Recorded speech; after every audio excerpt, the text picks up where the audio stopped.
Allah Bapa yang bertahan dalam kerjaan surga, Bapa dari Tuhan kami Yesus Kristus yang olehnya kami mengenal Engkau, kami bersyukur kepadamu Bapa untuk hari yang baru, minggu yang baru di mana kami dapat bertemu dan juga berkumpul dan bersekutu bersama sebagaimana perintah-Mu. Oleh karena itu Bapa, berikan kami hati yang baru, hikmat yang baru, agar kami dapat menjadi pelaku atas firman yang akan kami dengarkan dan menjadi ranting-ranting yang berbuah dengan lebat. Sertailah kami dan kasihanilah kami oleh karena anak-Mu Yesus Kristus. Kami siap mendengarkan. Amin.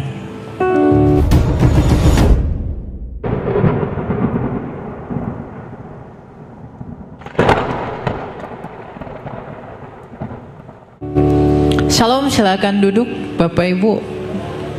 Shalom. Sepertinya tidak ada orang. Shalom. Sekali lagi shalom. Ada pepatah yang mengatakan tak kenal maka kalau sudah kenal baru boleh sayang. Ya, mungkin sudah ada di pengumuman minggu sebelumnya. Saya perkenalkan, saya Elia Myron, seorang apologis junior kekristenan di sosial media. Mungkin beberapa dari Bapak Ibu udah tahu saya, tapi yang belum tahu, semoga perkenalan ini dapat membuat kita saling mengasihi. Dan saya berterima kasih sama Tuhan, saya bisa berdiri tempat ini di hadapan Bapak Ibu, bukan karena saya lebih hebat dari Anda. Kita semua sama di hadapan Tuhan.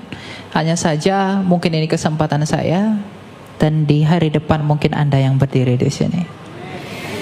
Kita akan belajar firman Tuhan. Mana slide yang saya kirim tadi? Kok nggak ada ya? Oke, mana itu? Ya, kita ambil dari Yohanes 10 ayat 17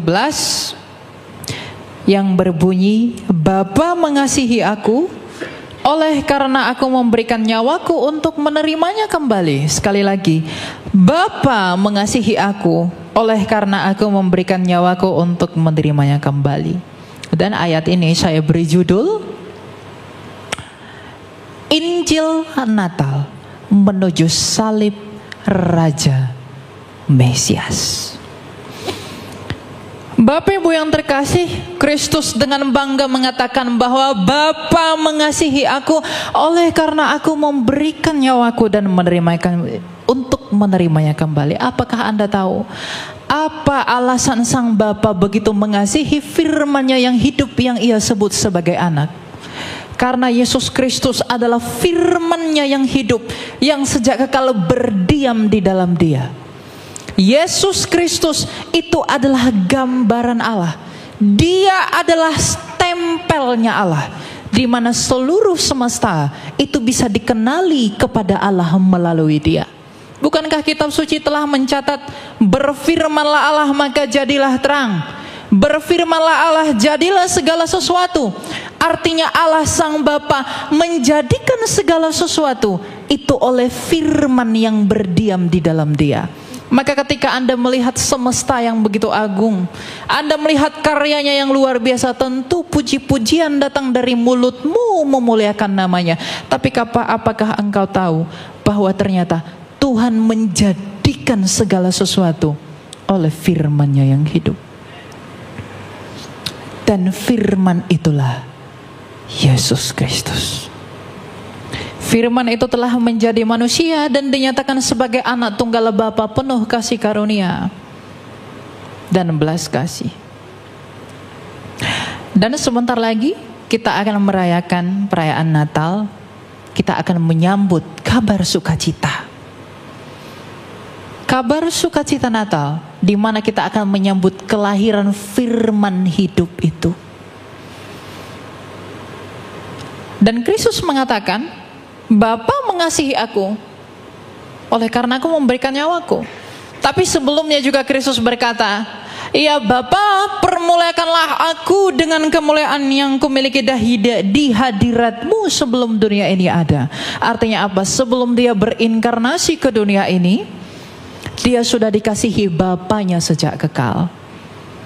Selain daripada dia telah dikasihi, tapi terlebih lagi dia dikasihi oleh Bapaknya karena ia memberikan nyawanya melalui ketaatannya kepada sumbernya untuk memberikan nyawanya bagi dunia. Kenapa ia memberikan nyawanya?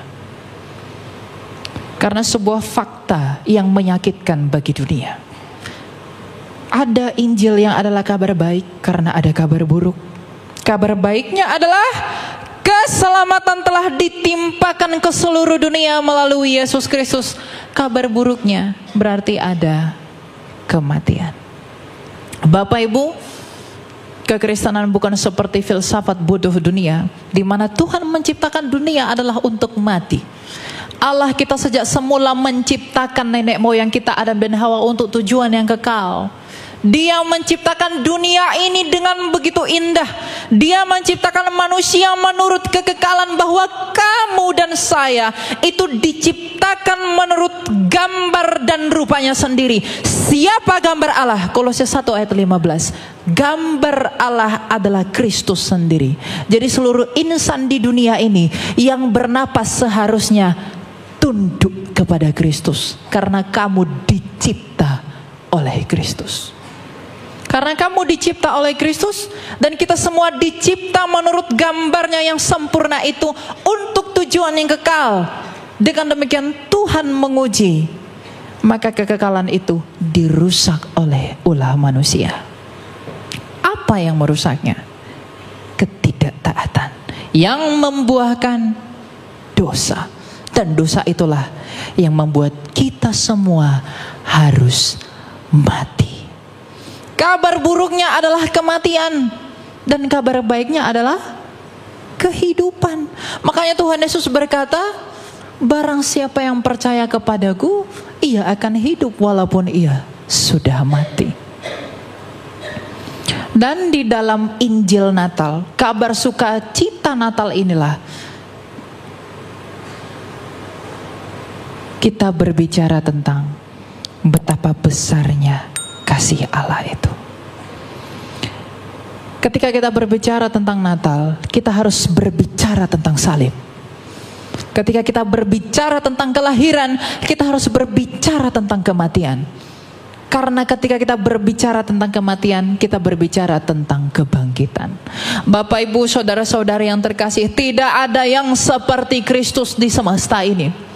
Bahwa pada mulanya dia adalah firman yang hidup, yang datang dari Bapaknya, yang menyatakan kasih Bapaknya, bahwa kita bisa melihat kemuliaan Allah di dalam dirinya, dan apa yang ia jadikan dan nyatakan menurut kehendak sumbernya. Oleh karena itu, karena ia telah lahir, oleh karena ia telah mati, dan ia tidak hanya mati, tapi karena ia telah bangkit, maka kita semua yang harus mati. Jikalau engkau mau memperoleh hidup, maka engkau harus percaya kepada Dia yang telah hidup kembali. Karena tak satu pun engkau temui jalan di tempat manapun selain di dalam Kristus yang telah hidup kembali. Keagamaan di dunia ini begitu bodoh. Filsafat dunia ini begitu bodoh. Mereka berpikir bahwa mereka bisa mencari kebenaran, dan mereka berpikir bahwa mereka bisa mencari hidup di luar dari Kristus yang hidup kembali. Apakah engkau bisa berharap kehidupan dari yang mati? Apakah engkau bisa berharap kekekalan dari Dia yang tidak kekal? Mungkinkah engkau berharap kebenaran dari Dia yang tidak berbuat benar? Tetapi Kristus sendiri telah dinyatakan untuk memuliakan Allah kita, bahwa tak satu pun yang telah mati namun hidup kembali selain Dia. Siapakah yang telah hidup selain Kristus? Dia lahir memang untuk mati, agar kamu dilahirkan kembali. Dia lahir untuk mati, tapi Dia mati untuk bangkit. Maka ketika dunia ini mengajak kamu, mari tinggalkan Kristusmu itu, mari lupakan Yesusmu itu, jangan percaya kepada Kristusmu, datanglah kepada yang di luar Kristus, agar aku memberikan engkau rupa-rupa dunia. Berapa lama engkau akan bertahan? Berapa lama engkau akan memperoleh segala sesuatu? Tapi kalau pada akhirnya engkau mati, Maka saya harus mengatakan, Natal dengan kabar sukacitanya adalah tanda kesederhanaan Allah. Allah yang adalah maha tinggi. Dalam Filipi 2 dikatakan, yang walaupun dalam rupa Allah, ia tidak menganggap kesetaraan dengan Allah, melainkan mengosongkan dirinya. Natal ini adalah momen di mana kabar baik itu harus kita beritakan. Di mana kabar baik bahwa ia telah lahir, bahwa ia telah mati dengan memberikan nyawanya, namun ia hidup kembali dengan menerimanya kembali. Di dalam kehidupannya itulah kita bisa berharap ada hidup. Maka dengan demikian benarlah perkataan Tuhan kita dalam Yohanes 14 ayat 6, bahwa akulah jalan dan kebenaran dan hidup. Keagamaan di dunia ini selalu berusaha mencari jalan. You are wrong. Kristus adalah jalan. Filsafat Yunani selalu mencari mana yang benar. Kristus berkata, I am the truth. Saya kebenaran. Jadi Kristus adalah jawaban bagi agama. Dia adalah jawaban bagi filsafat. Dan dia adalah jawaban bagi hidup. Dan tak akan kamu temui yang seperti itu. Anak-anak muda, dengarkan ini. Mungkin di tengah-tengah zaman ini engkau dipengaruhi oleh pikiran-pikiran yang tidak dari Allah. Gak apa-apa, yang penting saya berbuat baik, yang penting saya benar, yang penting saya oke. Semua agama sama saja, tapi Kristus tidak pernah sama. Dia tidak pernah sama dengan apapun. Jangan engkau berhalakan yang lain. Dan jangan engkau mendua kepada salib. Maka dengan demikian saya harus berkata kepada Bapak Ibu, siapakah orang saleh yang tidak mati? Siapakah orang kaya yang tidak mati? Siapakah orang kuat yang tidak mati? Jadi ketika mulutmu berkata bahwa dengan kebaikanku aku bisa menjangkau surga, dengan kebaikanku dan kebenaran yang ada padaku aku bisa mencapai Allah.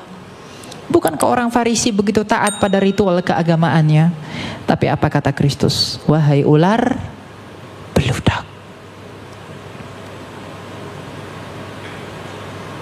Karena setaat apapun engkau pada aturan agamamu, sehebat apapun engkau dalam berfilsafat, tapi kalau kamu tidak bisa mengalahkan kematian, kamu tetap ditawan oleh kematian. Tapi karena Kristus sendiri telah hidup, dia sendiri telah bangkit, dia sendiri telah menang, dia turun ke dunia orang mati. Dia menginjak-injak dan memporak-porandakan kerajaan maut. Dia mengambil kunci itu dan bangkit sebagai pemenang. Dengan kebangkitannya, ia menggenapi janji Allah kepada Adam dan Hawa, bahwa anak laki-laki dari perempuan ini, ia yang akan meremukkan kepala ular, dan ular itu akan meremukkan tumitnya. Iblis itu berusaha meremukkan tumit Kristus dengan menyalibkannya, tetapi Kristus menginjak maut itu dengan kebangkitannya. Maka Alkitab berkata, di manakah sengatmu, wahai maut? Jadi kalau Anda menyadari bahwa kita semua harus mati, kalau Anda menyadari bahwa semua orang harus binasa, maka tuntunlah jiwamu sendiri dan saudara-saudaramu yang kamu kasihi kepada Kristus yang telah hidup dan menang, agar mereka beroleh hidup. Tapi tentu lakukanlah bukan karena motivasi yang lain. Lakukanlah oleh karena kasih. Tuhan Yesus sudah memberi kita perintah bahwa kamu harus mengasihi Allahmu dan mengasihi sesamamu. Kalau engkau mengaku mengasihi sesamamu, mungkinkah engkau membiarkan orang yang belum diinjili itu akan binasa? Di mana kasihmu ketika engkau berkata, tidak apa-apa kamu di luar Kristus, kamu akan selamat, karena Allah tidak mungkin tega membuat kamu ke neraka. Jangan bodoh. Yang membuat kamu ke neraka bukan Allah, tapi dosamu sendiri. Siapa yang tidak berdosa? Jangan Anda berpikir bahwa Kristus yang sengaja mencampakkan kamu ke neraka. Tidak. Tapi dosa-dosamu lah yang menyeret jiwamu ke alam maut. Dan Kristus datang untuk mengalahkan maut itu. Dan ketika kamu percaya kepada Dia, maka kamu dibebaskan karena Dia telah menang atas maut. Maka kehidupan yang kekal, kebenaran yang sejati, jalan yang benar, itu hanya dapat kamu temui di dalam Injilnya Kristus. Di luar itu, kamu tidak bisa berbuat apa-apa. Di luar aku, engkau tidak dapat berbuat apa-apa, kata Tuhan kita. Benar. Karena apa yang bisa kamu perbuat di luar Dia? Nabi-nabi lain mengatakan bahwa percayalah kepadaku agar engkau hidup, tapi dia sendiri mati. Yang lain berkata, datanglah kepadaku, aku akan memberikanmu hal-hal seperti ini, tapi dia sendiri mati. Tapi Kristus berkata, percayalah kepadaku karena engkau akan memperoleh hidup. Mengapa dia harus mati? Untuk membuktikan kepadamu bahwa meskipun aku mati, aku berkuasa atas kematian. Jadi kalau orang bertanya, kenapa sih Tuhan mau mati? Memang dia harus mati untuk membuktikan ucapannya bahwa dia bukan pendusta. Karena dia berkata, I am the life. Akulah hidup. Jadi dia harus mati untuk membuktikan bahwa dia adalah kebangkitan. Kalau dia tidak mati, kita tidak tahu bahwa dia bangkit. Maka saya harus katakan, tidak ada kebanggaanmu selain Kristus. Tidak ada kekayaanmu selain Kristus. Salibnya Kristus, Injilnya Kristus adalah kekayaanmu. Di luar itu, kamu tidak bisa berbuat apa-apa. Maka kalau engkau sudah mengerti bahwa mengapa engkau harus tetap dan setia di dalam Injil, engkau sudah mengerti bahwa engkau harus setia di dalam perkenanan Allah, maka peganglah teguh iman itu. Jangan lepaskan, ajarkan itu kepada anak-anakmu, ajarkan itu kepada pasanganmu. Bawalah saudara dan sahabat karibmu agar ia juga mengecap karunia keselamatan itu sama seperti engkau telah mengecapnya. Agar apa? Agar engkau bisa memperoleh hidup yang kekal di langit bumi baru kelak. Kita dapat bertemu dalam kerajaannya yang penuh sukacita. Anda jangan berpikir bahwa di dunia yang berdosa ini adalah tujuanmu hidup.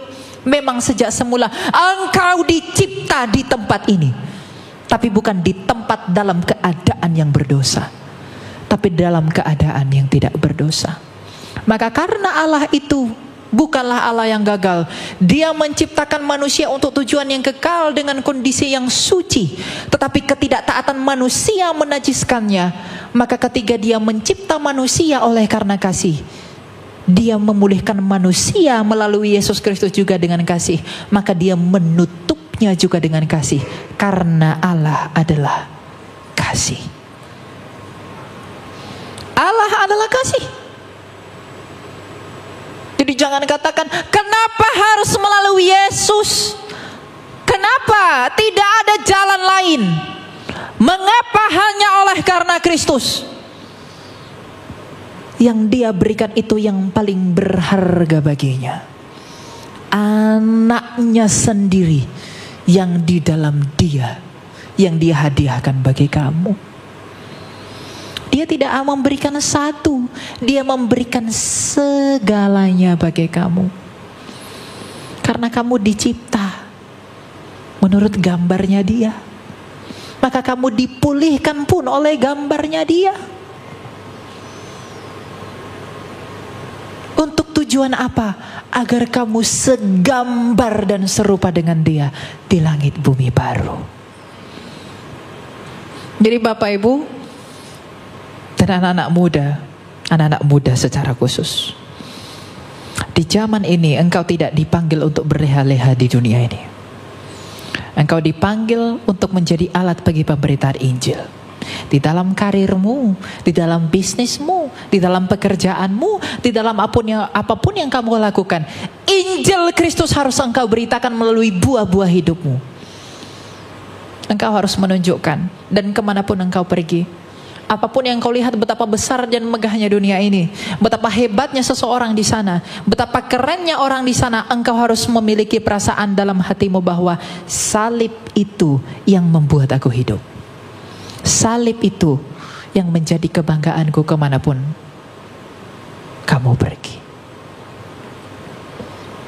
Engkau jangan tergoda dengan pengajaran-pengajaran bodoh dunia. Saya harus mengatakan bodoh. Kenapa? Karena kebodohan bagi dunia adalah hikmat bagi Allah. Tapi hikmat bagi dunia adalah kebodohan bagi Allah. Makanya Rasul Paulus, rasul yang begitu kita cintai, dia berkata, pemberitaan tentang salib adalah kebodohan bagi dunia, tetapi itu adalah kekuatan bagi Allah. Jadi kalau engkau masih berpikir salib itu adalah sebuah kebodohan, maka engkau adalah orang-orang yang mau binasa. Tapi kalau kau dalam hatimu berpikir, oleh salib aku dipulihkan, oleh salib aku dimenangkan, oleh salib aku dapat bertemu dengan Allah, maka kasih karunia Tuhan menyertai kamu senantiasa. Maka mana tadi judul yang tadi? Injil Natal, sukacita, kabar baik Natal, kelahiran Natal itu harus pergi menuju salib Raja Kristus. Karena Natal itu ada, karena salib itu ada. Apa yang dinantikan para nabi? Apa yang dirindukan para nabi? Apa yang dirindukan Musa? Apa yang dirindukan Elia? Apa yang dirindukan oleh Daud? Musa berkata, yang seperti aku akan datang. Daud berkata, tangan dan kakinya akan terpaku, dan ia akan mengucapkan, Eli, Eli lama sabachthani. Mika mengatakan, dia akan lahir di kandang domba. Yesaya mengatakan, ia akan diletakkan di antara dua orang penjahat, dan dia mengalami penderitaan itu bukan oleh karena kesalahannya, tapi oleh bilur-bilurnya kita menjadi sembuh. Para nabi selama ribuan tahun menanti-nantikan satu anak ini. Dan 2028 tahun yang lalu lahirlah dia di Bethlehem, yang bernama Yesus Kristus. Dan sebentar lagi kita akan merayakan Natal. Natal itu bukan tradisi pagan, Natal itu tradisi sorgawi. Karena yang pertama kali merayakan Natal adalah malaikat. Karena kelahirannya adalah sukacita bagi dunia.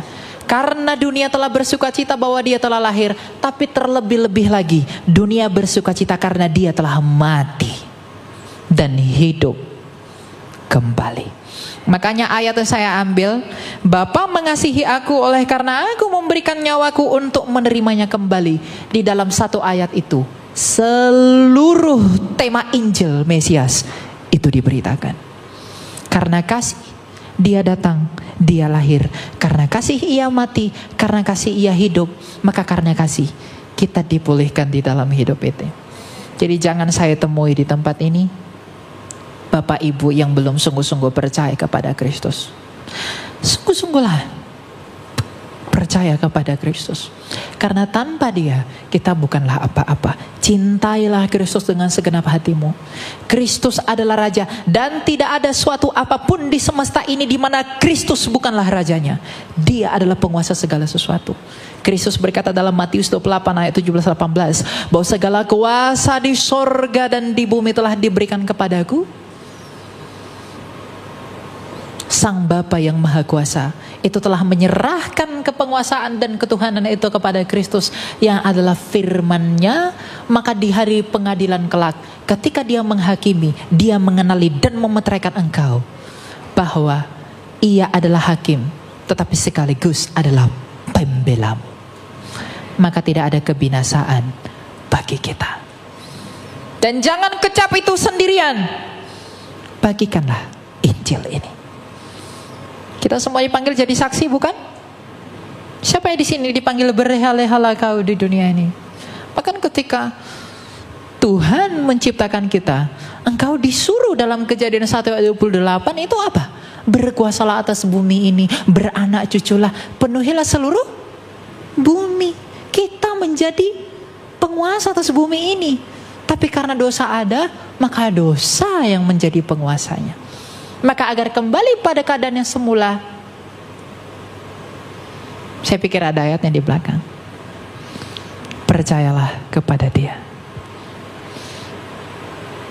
Allah memberkati mereka, lalu Allah berfirman kepada mereka, beranak cuculah dan bertambah banyak, penuhilah bumi dan taklukkanlah itu, berkuasalah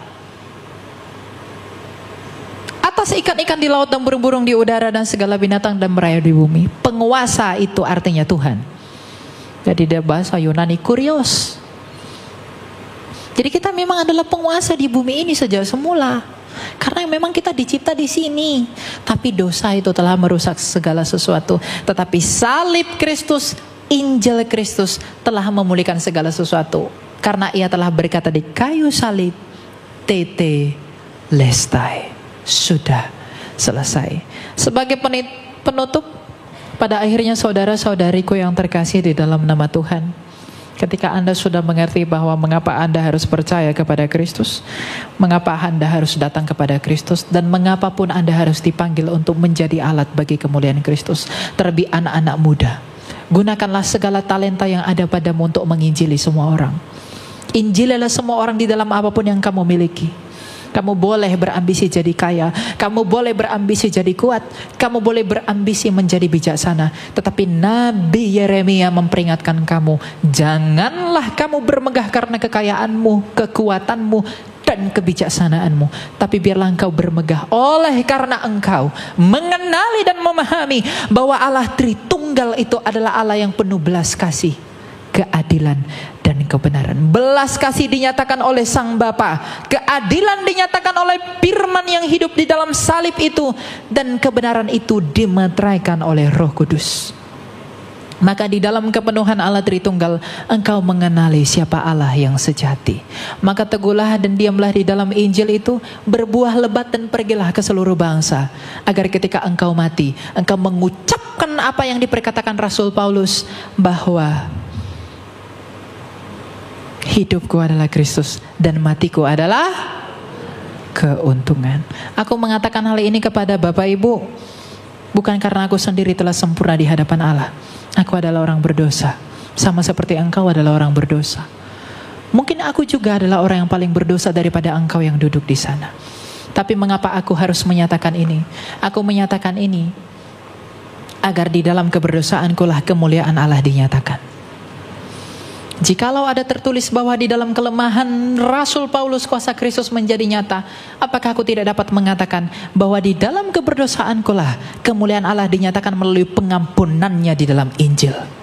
Berbahagialah dan setialah untuk selama-lamanya. Pergilah dan berbuahlah. Tuhan memberkati. Kita berdoa.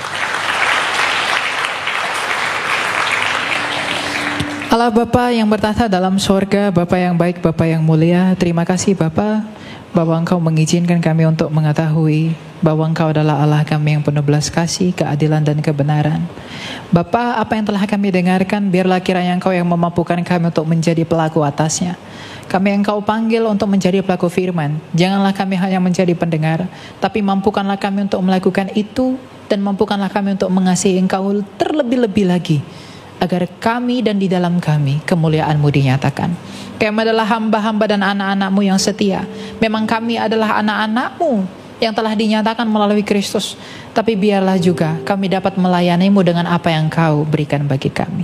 Inilah kami Bapa, terima kasih Bapa. Segala kemuliaan dan hormat hanya bagi-Mu saja, dan juga bagi Putra-Mu Yesus Kristus yang hidup, dan bagi Roh-Mu yang kudus, sekarang dan selalu serta sepanjang segala masa. Amin. Shalom. Thank you.